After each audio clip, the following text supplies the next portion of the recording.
war. Don't tell us what we're going to feel.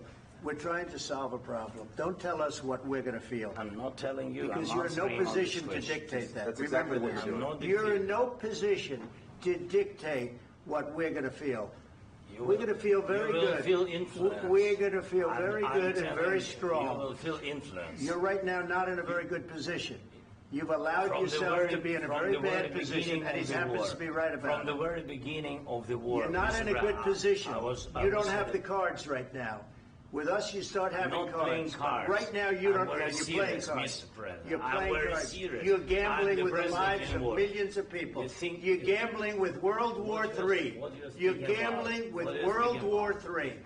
And what you're doing is very disrespectful to the country, this country. That's backed you far more than a lot of people said they should have. Have you said thank you once? This entire meeting?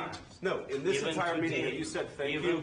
You went to Pennsylvania and campaigned for the opposition in October. Offer some words of appreciation for the United States of America and the president who's trying to save your country.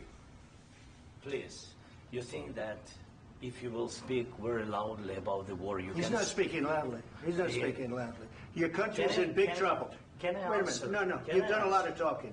Your country is in big trouble. I know. You're not winning. You're not winning this. You have a damn good chance of coming out okay because of us. Mr. President, we are staying in our country, staying strong from the very beginning of the war. We've been alone, and we are thankful. I said thanks you haven't in been this alone. cabinet. You haven't been alone. In this cabinet. We gave you, through this stupid president, $350 billion. We gave you military equipment, and you men are brave, but they had to use our military. If you didn't have our military equipment, this war would have been over in 2 weeks. In 3 days. I heard it from Putin. In 3 days. This is something maybe new. Less. In 2 weeks. Of course, yes. What's going on, America? Welcome back to Founding Voice America, where truth echoes louder than the mainstream media lies. If you're here for polite diplomacy and feel-good narratives, this ain't your channel. But if you're tired of seeing America disrespected, your hard-earned tax dollars squandered overseas, and our leaders insulted by foreign figures standing in our own Oval Office, then sit tight, this one's going to light a fire under your boots. Today, we're breaking down a fiery confrontation inside the White House. President Trump, Ukrainian President Zelensky, and Senator JD Vance all in one room, and let me tell you, the fireworks didn't wait for the 4th of July. This was a heated, honest, and long overdue conversation. And folks, it exposed something we've all suspected. We're funding a war that's going nowhere, led by people who don't even say thank you. Let's get into it. First off, Trump did what real leaders do. He reminded the world that the President of the United States is supposed to represent the United States, not globalist interests, not NATO bureaucrats, and certainly not a foreign nation bleeding us dry. When Trump said he's not aligned with Putin or Zelensky, but with the USA, that wasn't weakness. That was strength. Unlike Biden, who can't remember where he is half the time, Trump understands leverage. He knows that if you walk into a negotiation calling one side evil and the other side holy, there's no deal to be made. Peace isn't about picking a favorite, it's about ending the bloodshed without handing over American sovereignty. The left calls that appeasement. I call it grown-up leadership. Now here's where my blood started to boil. Zelensky, standing in our Oval Office, has the gall to raise his voice, talk over our senators, and practically lecture the United States about what we owe him. Let me remind you, this is a man who's received over $350 billion from our country. Tanks, weapons, intelligence, political cover. And he has the nerve to sit there and suggest we're not doing enough? He talks about diplomacy, but it was Trump who gave him javelins while Obama gave him blankets. Trump helped Ukraine arm itself. Biden helped Ukraine prolong a war with no end in sight. And let's be honest, Ukraine has become the left's newest sacred cow. They treat it like a moral crusade, not a foreign policy disaster. Zelensky can do no wrong in their eyes. Meanwhile, American cities rot, our border is overrun, fentanyl is killing our youth, and we're told we have to sacrifice for democracy in Kiev? And now I'm talking with my friends in Poland, and they are worried that you align yourself too much with Putin. What's your message for them? Well, if I didn't align myself with both of them, you'd never have a deal. You want me to say really terrible things about Putin and then say, "Hi, Vladimir, how are we doing on the deal?" That doesn't work that way. I'm not aligned with Putin. I'm not aligned with anybody. I'm aligned with the United States of America and for the good of the world. I'm aligned with the world, and I want to get this thing over with. You see the hatred he's got for Putin. It's very tough for me to make a deal with that kind of hate. He's got tremendous hatred, and I understand that, but I can tell you the other side isn't exactly in love with, him either. So it's not a question of alignment. I'm aligned with the world. I want to get the thing set. I'm aligned with Europe. I want to see if we can get this thing done. You want me to be tough? I could be tougher than any human being you've ever seen. I'd be so tough. But you're never going to get a deal that way. So that's the way it goes. All right, one more question. Hey, I want to respond to this. So look, for 4 years in the United States of America, we had a president who stood up at press conferences and talked tough about Vladimir Putin, and then Putin invaded Ukraine and destroyed a significant chunk of the country. The path to peace and the path to prosperity is maybe engaging in diplomacy. We tried the pathway of Joe Biden, of thumping our chest and pretending that the President of the United States' words mattered more than the President of the United States' actions. What makes America a good country is America engaging in diplomacy. That's what President Trump is doing. Can I ask you? Sure. Yeah? Yeah. Okay. So he occupied our parts, big parts of Ukraine, part of East and Crimea. So he occupied it on 2014. So during a lot of years, so I'm not speaking about just Biden, but those time was Obama, then President Obama, then President Trump, then President Biden, now President Trump, and God bless, now President Trump will stop him. But during 2014, nobody stopped him. He just occupied and took. He killed people. You know what the contact line? 2015.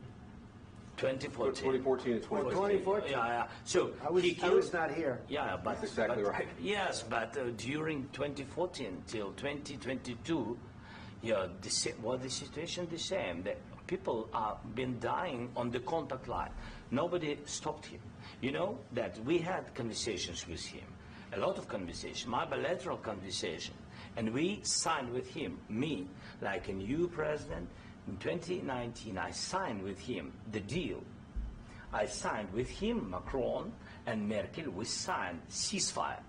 Ceasefire. All of them told me that he will never go. We signed with him with gas contract. Gas contract. Yes, but after that, he broken the ceasefire. He killed our people and he didn't exchange prisoners. We signed the exchange of prisoners, but he didn't do it. What kind of diplomacy, JD, you are speaking about? What do you mean? I'm talking about the kind of diplomacy that's going to end the destruction of your country. Yes, but if you Mr. President, with respect, I think it's disrespectful for you to come into the Oval Office and try to litigate this in front of the American media. Right now, you guys are going around and forcing conscripts to the front lines because you have manpower problems. You should be thanking the President for trying to bring it into this conflict. Have you ever been to Ukraine that you say what problems we have? I have been to. Count once. I've actually watched and seen the stories, and I know what happens is you bring them on a propaganda tour, Mr. President. Do you disagree that you've had problems bringing people into your military? And do you think that it's respectful to come to the Oval Office of the United States of America and attack the administration that is trying to prevent the destruction of your country? A lot of questions. Let's start from the beginning. Sure. First of all, during the war, everybody has problems. Even you, but you have nice ocean and don't feel now, but you will feel it in the future. God bless. You don't know that. God bless. God bless. You will not have war. Don't tell us what we're going to feel. We're trying to solve a problem. Don't tell us what we're going to feel. I'm not telling you. Because you're in no position to dictate that. That's exactly what you're doing. You're in no position to dictate what we're going to feel. We're going to feel very good. Feel influence. We're going to feel very good and very strong. You will feel influence. You're right now not in a very good position. You've allowed yourself to be in a very bad position, and he happens to be right about it. From the very beginning of the war. You're not in a good position. You don't have the cards right now. With us, you start having not playing cards. Right now, you don't. You're playing cards. Mr. President. You're playing cards. Serious. You're gambling with the lives of millions of people. You're gambling with World War III. You're gambling with World War III. And what you're doing is very disrespectful to the country, this country. That's backed you far more than a lot of people said they should have. Have you said thank you once? This entire meeting? No, in this entire meeting, have you said thank you? You went to Pennsylvania and campaigned for the opposition in October. Offer some words of appreciation for the United States of America and the president who's trying to save your country.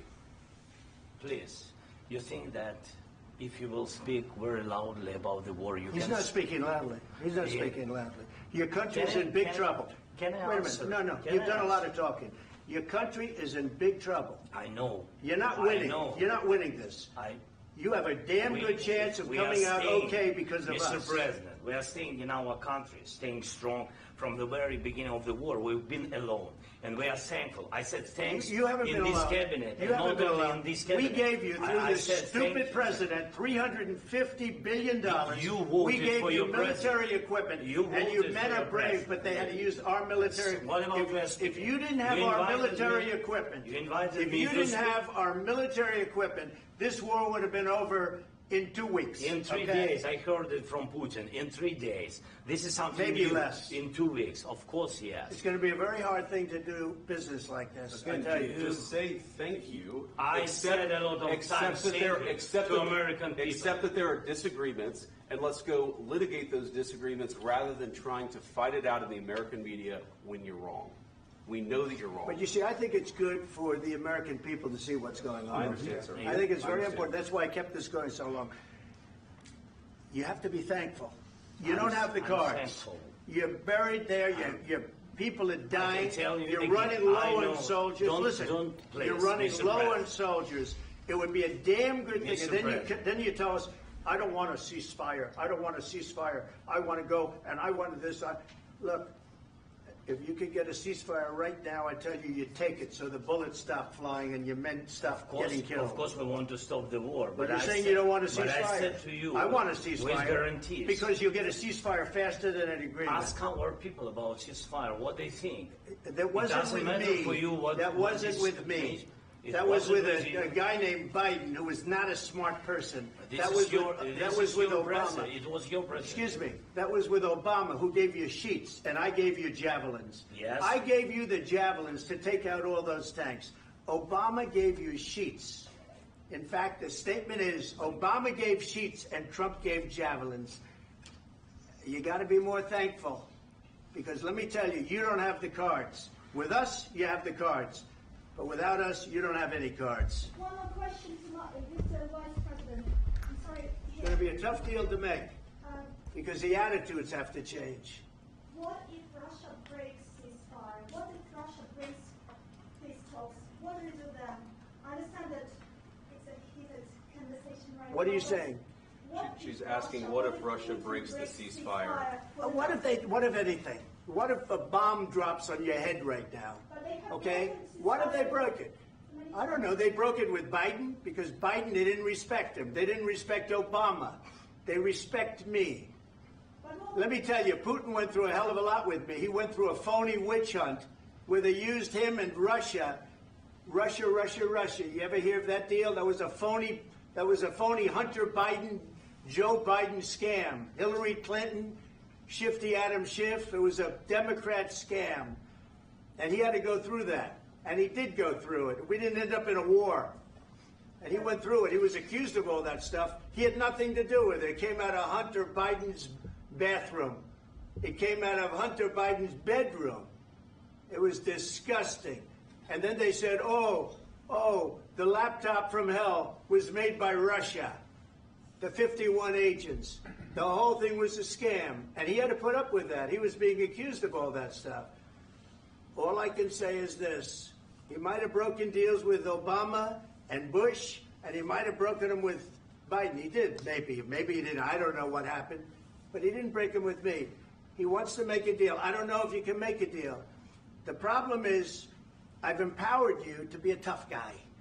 And I don't think you'd be a tough guy without the United States. And your people are very brave. But you're either going to make a deal or we're out. And if we're out, you'll fight it out. I don't think it's going to be pretty, but you'll fight it out. But you don't have the cards. But once we sign that deal, you're in a much better position. But you're not acting at all thankful. And that's not a nice thing. I'll be honest, that's not a nice thing. All right, I think we've seen enough. What do you think? Huh? This is going to be great television, I will say that. All right. We'll see what we can do about putting it together. Thanks. I need the back of this. We'll see. I don't know. All right, guys, come on. Wait. Hey, guys, come on. Let's move. Enough is enough. I've got to hand it to Senator JD Vance. In a room where the temperature was boiling, Vance stood firm. He wasn't disrespectful. He was honest. He said exactly what many Americans are thinking but are too afraid to say. What's the return on investment here? He called out the conscription of Ukrainian citizens. He mentioned the propaganda tours, the manpower crisis, and the fact that, without U.S. backing, Ukraine would be toast. Harsh. Maybe. But false. Not in the slightest. You don't build peace through fantasy. You build peace by acknowledging reality, and reality is this: Ukraine is losing. And we're the only thing keeping them afloat. That means we hold the cards, not the other way around. What really pushed this whole exchange over the edge was Zelensky's total lack of gratitude. Not once did he say thank you. Not once did he acknowledge the magnitude of what American taxpayers have sacrificed. Instead, he got combative. He got arrogant. And Trump called it out, plain and simple. Have you said thank you once? That was the moment. Because it cut through the politics, the media narratives, the fake moralism. It reminded us that America doesn't owe anyone endless support, especially not when that support is taken for granted. We're not the world's piggy bank. We're not the global police force. And we're damn sure not going to be lectured by a man whose country can't last 2 weeks without our backing. Ask yourself, what's the end goal in Ukraine? Is it peace? If so, then why does every ceasefire suggestion get shot down? Is it regime change in Russia? If so, that's not our job. Is it democracy? That's rich, considering Zelensky shut down opposition media and delayed elections. The truth is, this war has become a cash machine for defense contractors, a talking point for the left, and a distraction from Biden's disasters at home. But if you say that out loud, you're called a Putin puppet. That's the playbook. Shut down debate by accusing you of treason. Sorry, not playing that game. We don't need more dead Ukrainians. We don't need World War III. We need a deal. We need peace. And Trump is the only one talking like an adult in the room. Let's not forget how we got here. Putin didn't move an inch while Trump was in office. But the moment Biden took over, blundering, weak, incoherent, Putin smelled blood in the water. The Taliban overran Kabul, and Biden left Americans behind. That was the green light. That's when every enemy we have realized, the American president is asleep at the wheel. Trump hit the nail on the head. Putin went through hell during Trump's presidency because he knew Trump wasn't bluffing. Trump got peace deals done in the Middle East while being slandered as a Russian agent.